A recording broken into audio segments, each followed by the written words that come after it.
So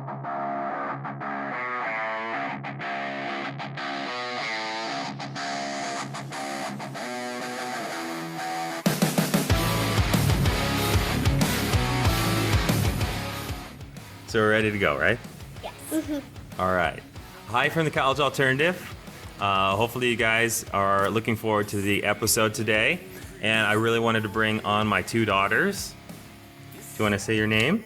I'm Myra. Hi. This is my sister, Sophie. And I wanted to bring you guys on, both of you on, because, and show the listeners out there that you guys are the reason why we're doing this podcast. Because really, as my wife and I were discussing, we don't really know exactly what the economy is going to be like 15 to 20 years from now, when my daughters, these girls, are going to be old enough to have jobs. And so this is kind of the spawn of that, to where we're exploring different careers that possibly our girls could go into, and seeing what opportunities they can have. So today we're going to be talking about smokejumpers, the guys that parachute into forest fires and fight fires in really remote areas. So we're going to be talking about how you guys can become one, what the application process is like, the difference between a part-time and a full-time employee, and why it might not necessarily be what are you guys doing? Something that you have to do full-time, and then also what the perks are. So enjoy the episode, guys. Want to say bye? Bye.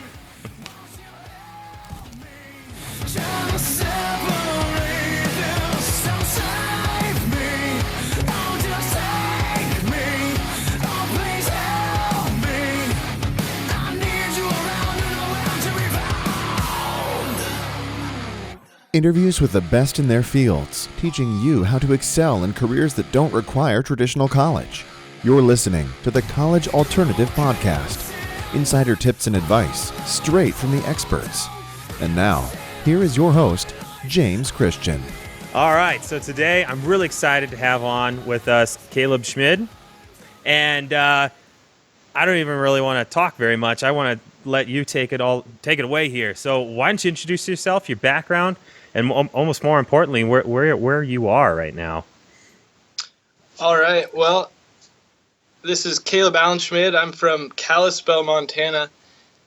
Right now I live in Missoula, Montana, and work at the U.S. Forest Service Smokejumper base. I'm currently on a winter break in Hanoi, Vietnam, but I'm happy to be here on the College Alternative Podcast to let you know about my job. Nice, man. So you're a smoke jumper, you're on winter break, and you're in Hanoi? Yep, that's right. Nice, man. Is this something you do all the time, or just whenever you have a break, you kind of travel the world, or is this something that you just saved up for and you're doing kind of once in a lifetime? Yeah, so with this Forest Service firefighting gig, I've been a seasonal employee for the last 7 years, and I'd say about every other year I get the opportunity to go abroad. Depending on what I'm doing, I usually can save enough money during the summer to travel. So in the past, I used to travel for some bigger trips up to 6 months. And now I'm married, so a little shorted, but it's still, we get 2 months in Southeast Asia. And I'd say it's a pretty normal thing for smoke jumpers and firefighters in general to have time off in the winter. As you can imagine, there's not as many fires.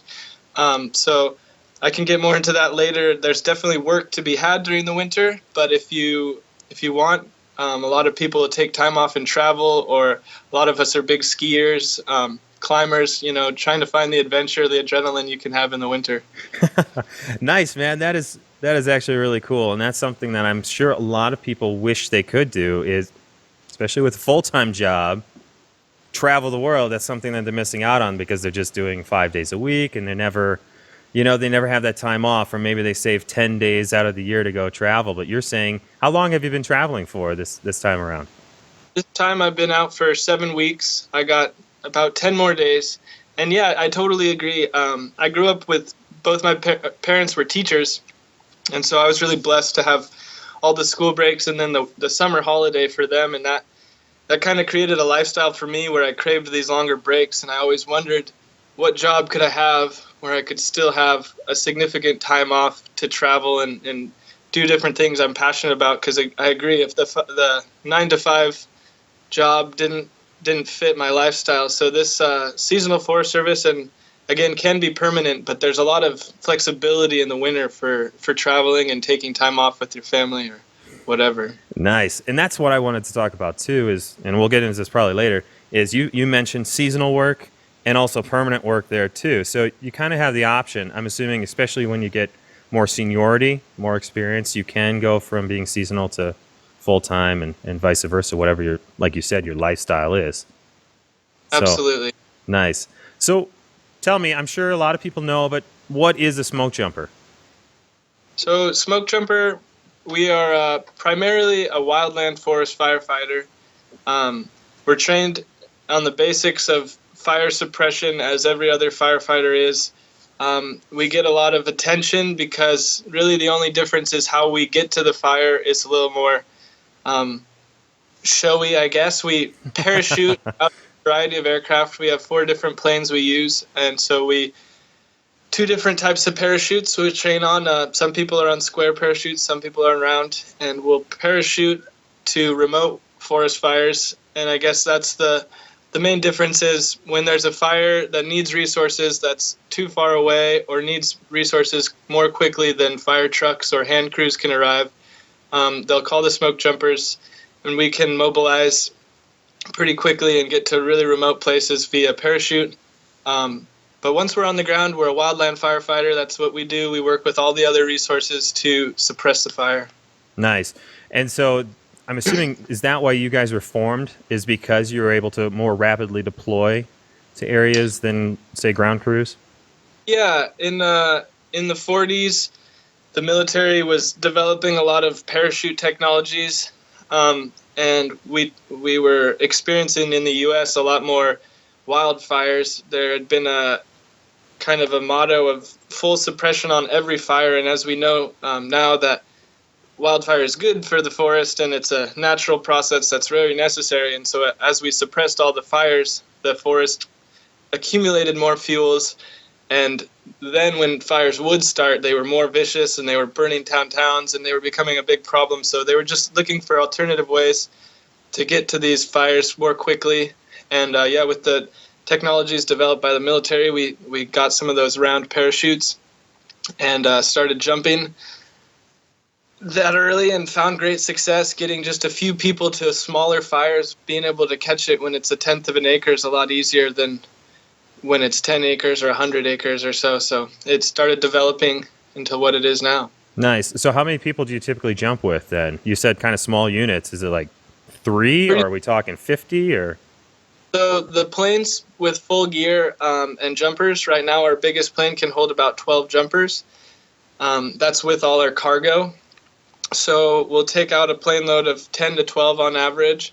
But I've jumped fires with just one other man or woman, and you can jump up to the whole load and sometimes call a second load. So it really just depends on where the fire's burning, what it's burning in, and the terrain, the access, etc. So if it's a really small fire and it looks like it's just maybe a lightning strike in a smoldering tree, you might only drop 2 guys in a chainsaw, but maybe it's 10 acres and running up a hill, and then you drop the whole load and go from there. So yeah, it's generally smaller groups, but they will use smoke jumpers also for big fires to just get personnel on the ground ready to communicate with incoming resources and etc. Oh, okay. So you guys are almost like the recon unit in certain larger fires. Yeah, there's definitely an aspect of jumping. In order to jump, most guys have years and years of experience. So there's a level of qualifications at the jump base. It's known to be pretty high, I guess. So there's overhead that'll jump fires specifically to be the incident commander or division or different crew bosses for oncoming resources, just to get someone on the ground to say, hey, look, we're going to need 2 hotshot crews. We're going to need a plane. We're going to need this. So maybe at that point, it's a lost cause that the jumpers are going to catch it, but they can at least get some eyes on the ground. Yeah. So you can start establishing that ICS system, that incident command system in place. Exactly. Nice. And that's huge because you could probably, I'm assuming you could probably be flying over a fire and you could say, hey, we need like 5 guys. And then when you get on the ground, you're like, nope, nope, nope, nope. We need a lot more. Yeah. Hold on here. Quite a bit, we'll get on the ground and they'll be circling and be like, okay, how's it look down there? And you're like, actually, can you drop the rest of the... Nice. But that's a big thing too, is the ICS, I'm sure, is very, very, very important in the firefighter community, but especially for you guys, because I'm assuming you're a lot more remote and not have access to roads or routes of egress as easily as certain other people, right? Yeah, absolutely. There's it was definitely an intimidating prospect for me when I was applying to jump, that just feeling, am I actually ready to make these independent decisions? I've been on different crews, working in the chain of command and working under different supervisors. And when you jump, you're basically putting yourself in the position where, like I said earlier, you might be one of 2 people. So it's these decisions that maybe you've counted on your supervisors making before are really up to you. And that's what's cool about the jump community, though. It is really supportive, and it's a small community. So those fears were kind of calmed pretty quickly as I started just the support to, maybe I don't feel comfortable about a jump spot or a safety zone, or like, hey, I've never been in this situation. Can you help me? And everyone's there to say, oh, yeah, this is great. It's a really open communication. There's no bad questions, basically. Everyone's trying to figure out the safest and most effective way. Hey, you're not learning if you're not asking questions. Yeah. So that's big. And it kind of makes sense now. What you were saying is a lot of people have a lot of certifications and experience and skills before you start jumping, because you might be one of a 5-man team and you're making those independent decisions. So totally makes more sense than... Mm-hmm. Okay, nice. So what are the day-to-day duties? Surely there aren't fires that are going off every single day in the United States, right? So what are you doing in the meantime? So day to day, we'll show up to the base, and every morning there'll be a little briefing at the operations room, and basically we'll set up which plane is on call for that day, or which 2 or 3 planes, depending on the local. And with that, like, the load is set. So your name's on the board, and you'll know at the beginning of the day, okay, I'm on first load on the Sherpa, or I'm on second load on the Twin Otter, or I'm on third load or not, whether you're going to be, when that buzzer goes off, getting on the plane or not. So if you are, you're going to have all your stuff ready, your bags packed, your parachutes hooked up to your harness in your locker, all that's good to go. And then from there, basically, it looks like everyone will go PT in the morning, and we have weight rooms and, various trails and stuff. People do their own thing. And then the base is kind of set up in different divisions. We have a load masters, which is the area of the base where we set up all of our food, water, boxes, sleeping bags, chainsaws, fuel, stuff like.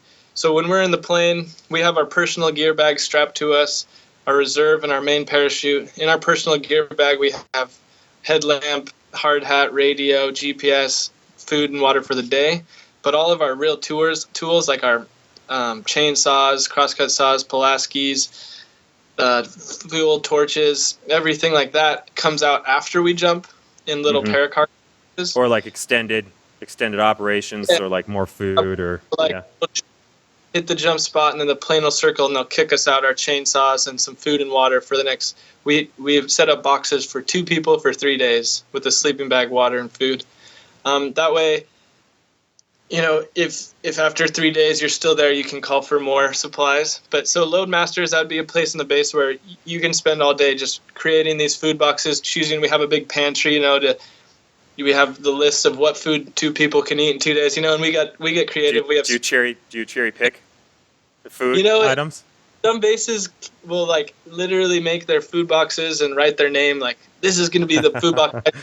But most of the time you're just trying to hook your bros up, and you just put all the good snacks in there. And so that's something you could be doing. Other people, we have the loft, whereas we're doing all of our parachute inspections and rigging.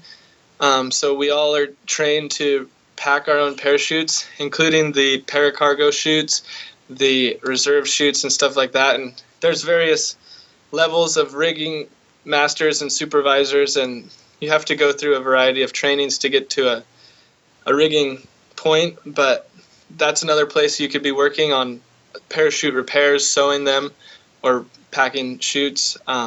We have the manufacturing room. So the smoke jumping community, we build all our own harnesses, backpacks, and jumpsuits. Really? So we're all seamstresses, double time seamstresses, and we have probably 40 sewing machines at the base. So there's especially in the winter, but throughout the season, lots of manufacturing going on. Just developing the most comfortable backpacks, pack-out bags, changing up our gear. So that's something we could do. And then we also have operations and projects. So there's a lot going on the base, and you can kind of choose your own path and whatever you're interested. Maybe you want to be ops, so you're dealing with dispatch and dealing with all the other resources, or maybe you want to be out in the field, and a lot of people will go and just will help with the local forests, thinning, doing prescribed burns, different projects on the local forest. Maybe if you're not on first load and you don't have to be at the base, go do that. But every day, that's what's so fun. There's never a Groundhog Day at work. You show up and it's like, oh, maybe we're doing a practice jump today. Yes. Oh, maybe we're gonna drop some trees and recert for our sawing, or maybe we're gonna go practice climbing trees or do this. And it's pretty fun and constantly changing. So do you have kind of an A, B, and C shift? Or are you going home at the end of the day, or you're not? Are you staying on base 24/7? No, we can't jump at night. We're not with the Forest Service. We don't do any night jumps, night ops. We definitely work at night. If we jump a fire, and we'll pull out our headlamps and work all night. But we can't jump just because of the terrain we're jumping into. It's unreasonable to jump into the woods at night. But so we'll do extended hours in the summer when there's longer days and more potential for fire later in the days. We definitely get extended, and so we'll do maybe a day from 7 to 7 or extended to 9. It's kind of like day to day. You'll call the different dispatch centers and be like, what's your need? Do you want us to stay on late? But if we're at the base, we're going home every night. It's not like a city fire where you sleep at the base. Although if you're on first load and you get on a fire, you're ready to be gone for a day, up to 3 weeks, up to, you never know. So, but yeah, for the day to day, it's really nice. We get to be at home every night. Nice. Okay. Well, that's kind of nice too. So are you working basically from Monday to Friday, kind of rotating shifts there, or you kind of pick your? We usually, once fire season gets rolling and potential is up, we do a 7-day coverage, and we'll kind of usually people ask for which day they would like off, and there's always potential for more work. It seems like at the base, so like somebody who wants to work a lot might work 14 days and then take 2 days off and do a rotation like that all summer, whereas someone else might work 6 days a week and take a day off or 2 days off. It's super flexible. As I described, like each load is so small that if one guy for some reason has a family thing, or like I had my wedding last summer, taking a week off isn't going to mess up the rotation of the base because someone's just right behind me going to fill in my spot. So it's really pretty flexible, which is a really nice change from other aspects of the Forest Service, because it's like, even on the shot crew, it's like, okay, I'm not going to make my best friend's wedding, or I'm not going to make my grandpa's funeral, because like I'm in Alaska and I'm on a team, But jumping, you're more of an individual, so you kind of create that schedule for yourself. Nice. So they treat you like an adult, and you act like an adult. You need to be there when you need to be there, and you kind of recognize that. Definitely, they give you enough rope to hang yourself. You can be the motivated guy who's always available and always wants to go, or you can be that guy who seems to always be unavailable whenever there's work to be done. It's like, oh, I'm doing this, and you don't want that reputation. And there's really not that many people like that. Everyone seems to be wanting to be there, but there's that support in case you need to take time. So nice. Yeah. So is there a lot? So during the summer, it's the big season for you guys. Is there a lot of time away from home? Is there a lot of travel? Absolutely, yeah. Tons of travel, and again, it kind of just depends on the luck of the draw. We go through every resource order comes through the base, and that would be the same resource order as like just a local fire outside of Missoula in Region 1. maybe it's a half an hour flight away. Okay, there's this order. Well, first load's going. They've already said they're available that morning. They're gone. But then you might also get a resource order that's like, okay, we're going to do a detail to Alaska's base for 6 weeks. And that'll go through the top of the list down, and everyone has the opportunity. If it's not a fire order and you aren't available on that load, you get the decision. So like every spring, we do a 2-month detail to Silver City, New Mexico, and that'll go down the list. The person on the top will say yes or no, yes or no, yes or no until they fill that detail. And so in that way, it's really cool. And people are usually like wanting to say yes for these opportunities because you never know. You know, I've taken my first year, I got super lucky and got the 6 weeks up in Alaska, and then I got back. There was a detail to go to Idaho, to Grangeville Center, and I took that. And so you can, like, we want to be working, and in the summer, that's when you're making your money. That's when you're getting the fun experiences. You're out in the woods, really doing it. But it's a double-edged sword because, you know, sometimes a lot of people will have families, or they might have just gotten back from being gone for 2 months in another detail. It's like, well, I want to go and make this money, but I also like need to stay home for a little bit and work on some house projects or whatever. So you can be gone for 6 months for sure. And the most you work is 21 days before they'll give you mandatory 2 days off. And has that ever happened before? Definitely, yeah. I've done that times. You kind of just get lost in the vortex. You know, you get off one fire and there's another fire nearby, and you just kind of get swept up by it.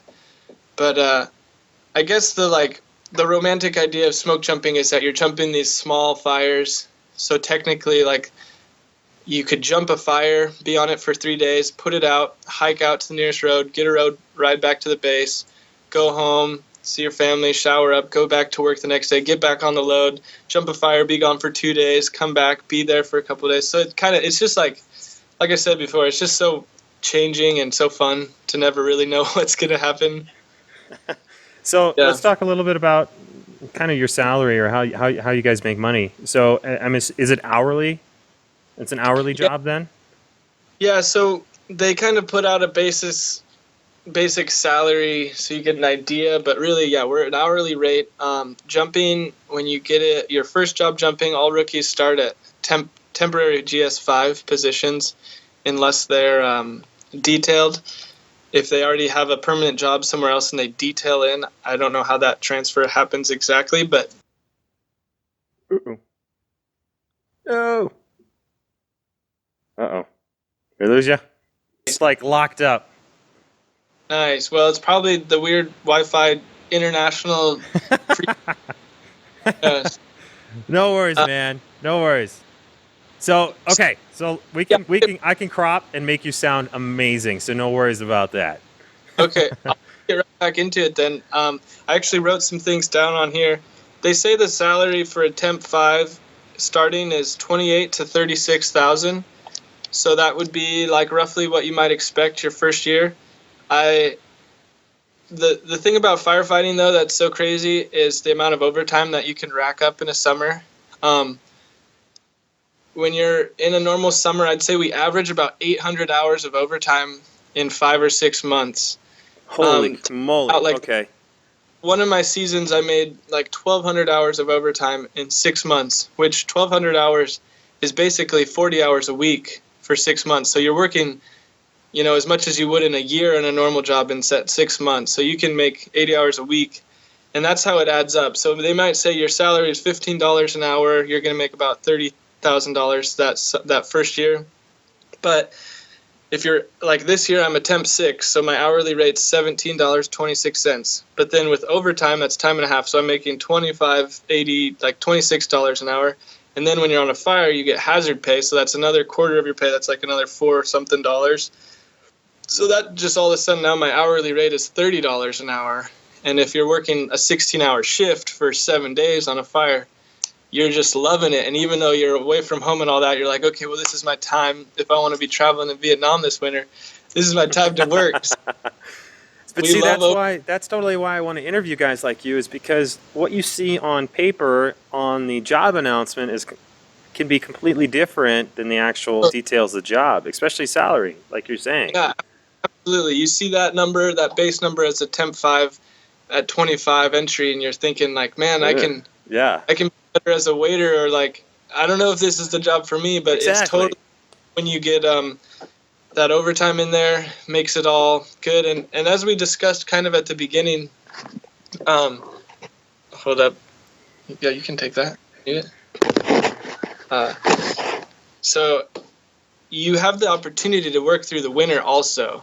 So maybe you just kind of got out of the lucky rotation. You didn't get on as many fires as you thought, and you didn't end up with that much overtime. Well, luckily, again, we have these different projects you can do out in the woods. You can go do thinning, prescribed fire. We have relationships with different regions. So like me this fall, I was down in Alabama helping with their fire season, and right now we have Smokejumpers down in Georgia and Texas and Florida helping with their prescribed fires. So if you didn't make enough money, or you're available for work and you want to work all year, all winter, you can be helping on the forest projects, but also manufacturing gear. And so yeah, it's a really dynamic compared to other aspects of Forest Service work, or like different Forest Service jobs. Jumping, there's more freedom to work as much as you want, and the opportunity to get that overtime really will increase your salary. It can be $20,000 more than the paper says you're going to make just by your overtime. Yeah. So how do you deal with that personally? Like being able to have that It's nice to have flexibility, but it's also kind of like you don't know exactly what you're going to be making, or you don't know exactly your hours. So how do you personally deal with all that? Well, for me, at this point, I guess I just try not to worry too much about it. At this point, I'm 25. I don't have kids. I did just get married and got a house, so I'm thinking about those things. But I'm making enough, and I have been making enough on that basic salary to live the life I want to live. And that's where it does get tricky. I guess I saw one of your future questions is what's maybe the worst thing of the job. And there is, other than being away from your family, which is really hard for people, one of the things that can be really difficult is not knowing that. And that's why I guess over time people really, if you're not committed to wanting to jump, and if that's not your passion, people get out of primary fire positions because there is that uncertainty. There's the uncertainty of you might get hurt and then not be able to work, but also maybe it's going to be a really slow fire season. In that case, people are scrambling in the winter to find projects and different work for themselves. But I don't know. I'd say there is a lot of security. Job security with natural wildfire right now is at an all-time high. Like, we know there's going to be wildfires every year. There's more than ever wildfires every year. It's like certain there's going to be work. And then within a few years of working as a temporary, you usually get pulled into a permanent position at the base. This will be my third year jumping, and I'm crossing my fingers I'll get a perm this year. And that just guarantees that you have hours to work in the winter. Again, you don't have to, but once you're a perm, you're supported financially. It's budgeted for you to be able to work through the winter. And then there you go. You got your salary covered. You can expect a minimum, of what you're going to make and commit to. So, yeah, at this point, I think it's kind of fun to not really know what to expect and to be flying by the seat of my pants. But there's definitely, you're making enough to have a good life. Nice. How long does it normally take for you to become permanent? Is there kind of like an average, or? Yeah, I'd say the average jumping would be 3 to 4 years, but that's assuming to jump, it's a minimum of 2 years with the Forest Service firefighting prior to that. So if you did 2 plus 3 to 4 jumping, you're talking about 6 or 7 years before you get a perm. And that 2 years before you jump is a really low and lucky number. The average, I'd say, before you jump is more like 5 to 10 years in a fire position. So for me, this coming year will be my 8th season, and I'm hoping to get a perm, although it's my 3rd season jumping. So there's pros and cons of the seasonal versus the perm, though. As a seasonal, you have all this freedom in the winter, which I would never give back. I love the yeah, especially what you're using it for. Yeah, it's wonderful. And whether you're traveling or maybe you have a different job in the winter, a lot of people do, construction or build houses or do carpentry or like do something completely different or a lot of people will be ski guides or work at the resort.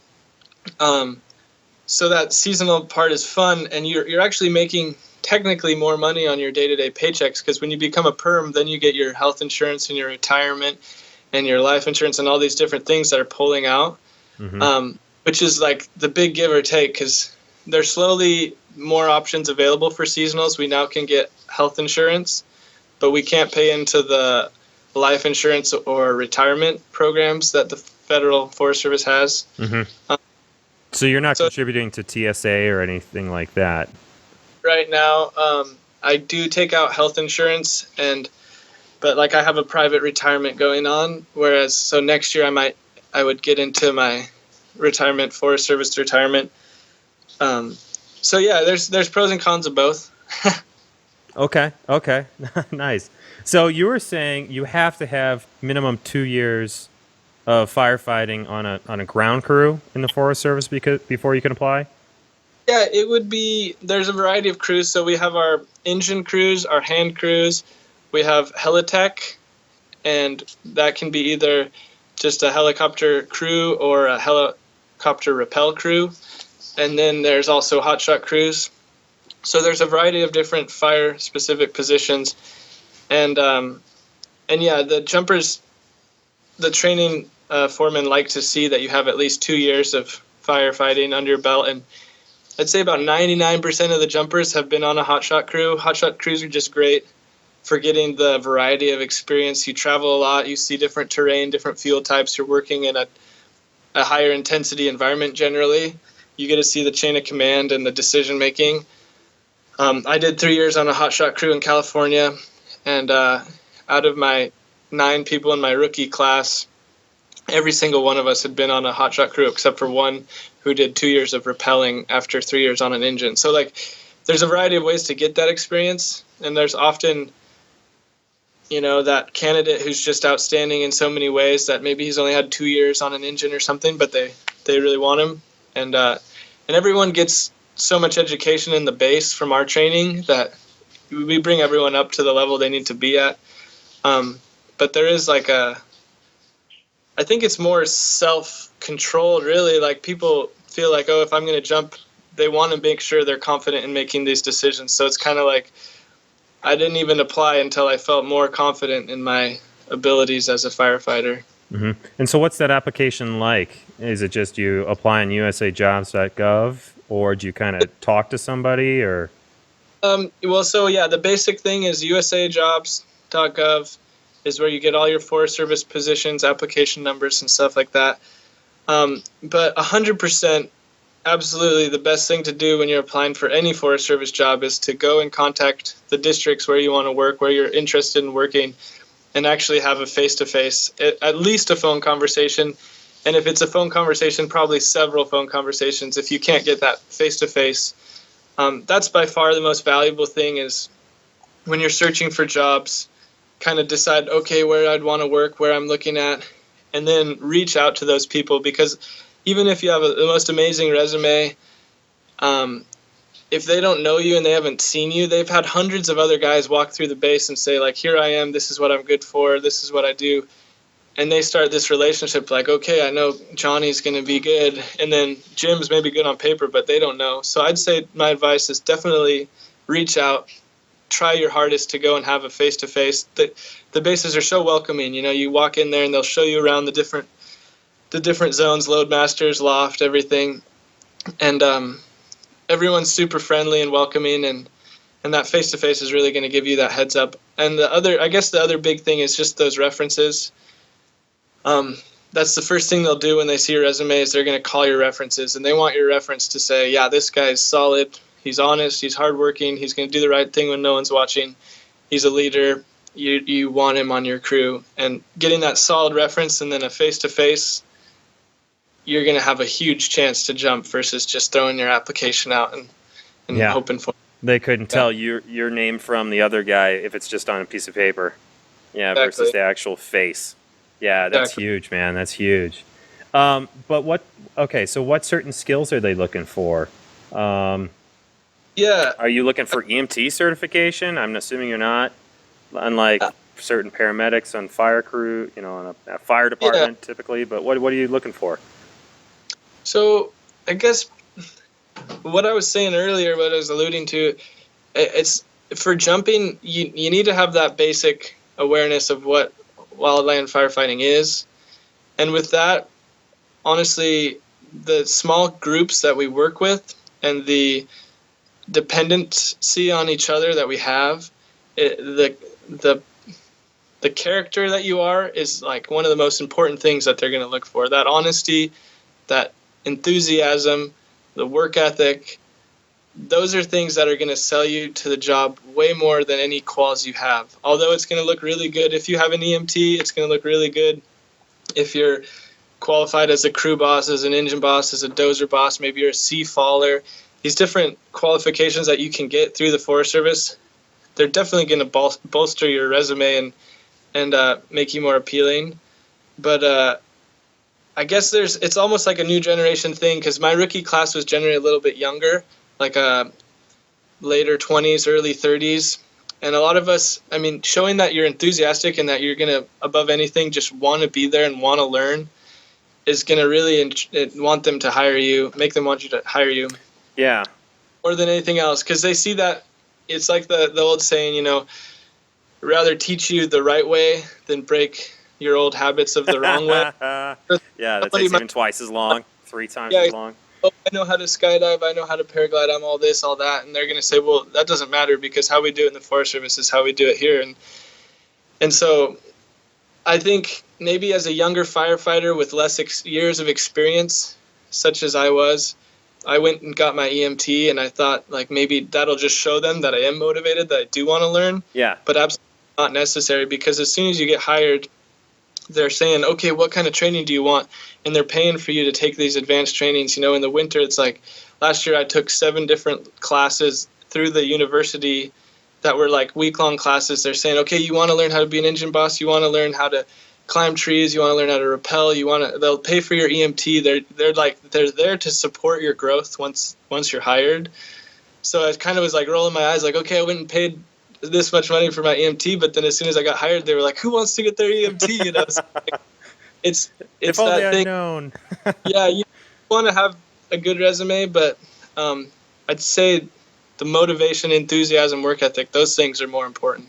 Okay, and then how long does it typically take? You throw your name in the hat, you start talking to your guys.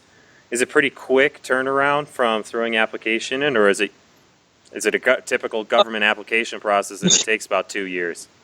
Yeah, not 2 years, but a lot of guys will apply at least a year or 2 in a row before they see a return. So like people will start applying for the job before they know that they actually want it, just so their name does get out there. Mm-hmm. I started making tours of the bases a couple of years before I really thought I was going to be ready to jump, just to start making a relationship with them, start getting my face known. But as soon as you apply, I applied in the fall around November, December, and I went and started talking to them again, like, hey, did you get my app? Did you get it? And then by January, they usually get your app, and it happens pretty quick. Within like a month or 2 from when you've submitted the application, you'll hear back from them. They're really good about saying like, oh yeah, we received your app. Now we're going through review and interviews, and they'll call your references and whatever. They'll call you and have an actual interview. Mm-hmm. And but it happens, within probably 2 months. And then once you're hired in like April, May, you go to a 5-week rookie training, and that's where you learn all the technical jump skills with the actual jump procedure, jump count, deployment of the parachute, flight characteristics, landings, letdowns if you land in a tree climbing if gear lands in a tree, stuff like that, and you'll do all the. When things go wrong, which I'm assuming they normally do with jumps. Yeah, and very much. Nice. So, do you guys, still on hiring? And I definitely want to get to training here, but still on hiring. Do you guys target veterans at all, or do you guys look for? There's a big push with the Forest Service in general. Veterans preference is a big thing. We absolutely, if you're a veteran, you'll have, it's basically, you're not necessarily going to get priority hiring to the base, but when you get your application submitted to USA Jobs, it goes through this big review through the National Hiring Center in Albuquerque. And to get through that as a veteran, your application is like pretty much absolutely every time accepted. Whereas if you're not a veteran, it gets more thoroughly reviewed and potentially thrown out before you get to the base. So yeah, 100% veterans have a lot of preference. It's a great thing to them to transition. It's in some ways similar, I guess, to the military. So I think it's a great option. But also not to be deterred if you're not a veteran. There's definitely even hiring for everybody. So nice. But yeah, preference. Nice. And have you seen numbers of applications? Because I'm assuming Smokejumper, it's kind of high profile. It seems exciting for people. Is it one of those things that applications have kind of gone up, down, stayed the same? Have you seen? Is it pretty competitive? It is competitive. Hold up real quick. Oh yeah. Oh yeah. What time is it? Okay. Do you want me to go? But it's. Give me 10 minutes. Okay. We'll wrap it up. We can wrap it up, man. Oh, cool. Sorry about that. No worries. Because if we need, we can probably do this again tomorrow morning too. If you have more questions or whatever. But, yeah. So wait, what was your question? Competitiveness and all that stuff. So there is about 400 or less jumpers in the country. So that alone shows you there's not that many jobs there. Although out of the 9 bases, it seems like every base does hire almost every year, 4 to 10 people maybe, or no, more like 4 to 5 people a year at each 9 bases. So maybe there's like 40 to 80 new people every year, and that's kind of based on the people retiring / other people getting different jobs on engines or as bosses somewhere else in different parts of the Forest Service. So with that, it is highly competitive, and I guess like a lot also in the firefighters, like to be a jumper, at least in my mind growing up, is like, okay, that's a chance of a lifetime to be part of this small knit community. Yeah. A lot of that competitiveness for the job, I don't know if I created it in my mind, but it's kind of like a culture that people hear about and talk about. But the reality is, I don't like to think of it as a exclusive culture like that, because jumpers want more people. They love to get new hires, and it's one of the best parts of the year to get the new rookie candidates and get new. It's basically you're making new best friends every year, and so it's competitive, but it's definitely accessible. Nice. And so, talking about training, what is the 5-week? Is it kind of like boot camp, or I mean, are you getting pushed pretty hard? Are you doing a lot of PT, or are you learning a lot? Are you getting certifications? What is the academy like? Yeah, so I guess not to sound too dramatic, it is intense, and a lot of people will tell you that it's the hardest 5 weeks of their life kind of thing. As in that sense, it's pretty boot camp-esque, and it's hard for people for different reasons. Like it's very, very physically stressful. There's a basic physical fitness level that you need to be at to apply, and they're absolutely the very basics. 7 pull-ups, 35 push-ups, 45 sit-ups, and a 1.5 mile run in less than 11 minutes. So someone might think like, oh, I can do that off the couch, not a big deal. But that's like, you get there, you do that first minute, and then it's just, step on step on step on top of that. We do different pack tests. One of the big things of our job is we're jumping to these remote places, and we're trying to be low maintenance.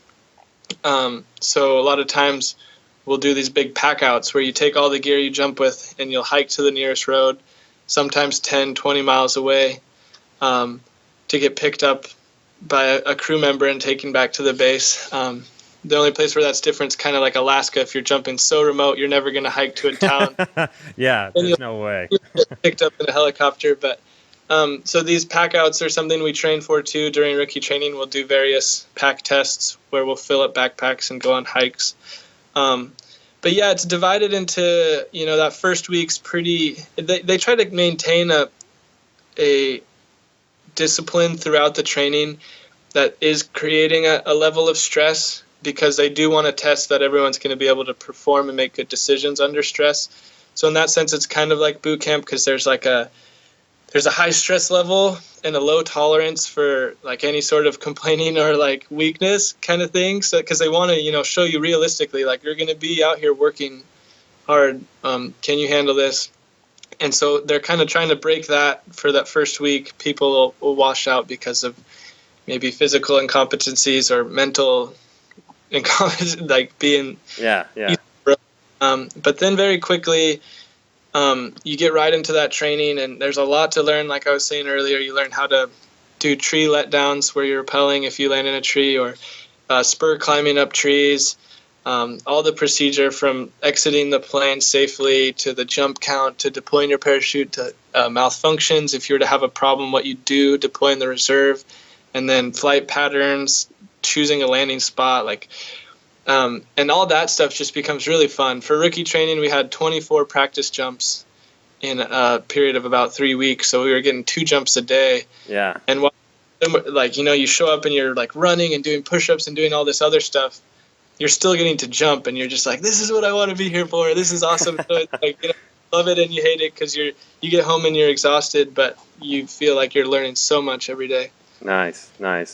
Well, Caleb, thank you so much for taking the time, man. I really do appreciate it. And the biggest takeaways here are you need to be in a Forest Service fire crew position for a little while before you can apply. And the biggest thing here is you don't necessarily need to seek out those outside certifications first. It's all about character, and it's all about face time, right?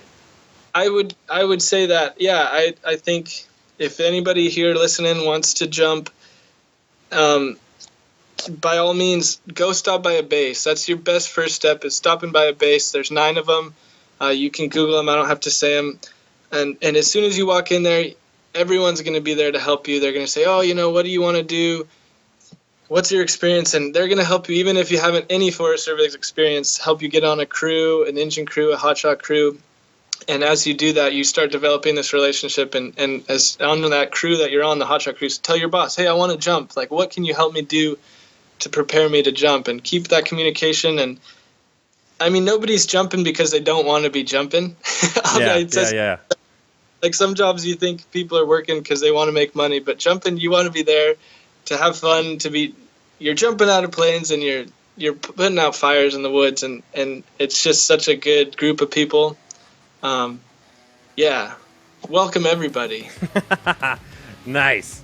And not only that, but you take time out of your long vacation in Vietnam to come and talk on a show. So yeah, shows dedication. So thanks again. This is going to be where you say, if you have any comments, please comment below. Okay. If you have any questions. You want to say that? Do you have any comments? Probably we should turn the light off. No, that's fine. You can say it. Okay. If you have any comments, please write them below. Please write down below. And also subscribe to the channel. We've got plenty more episodes for you guys to listen to. Always coming out with a new one every single week. Hopefully you guys are enjoying it. Please let us know below. Let us know if we're doing a good job or not. So until next time, guys. Bye. Bye. That's a fun one. I'm on the outside.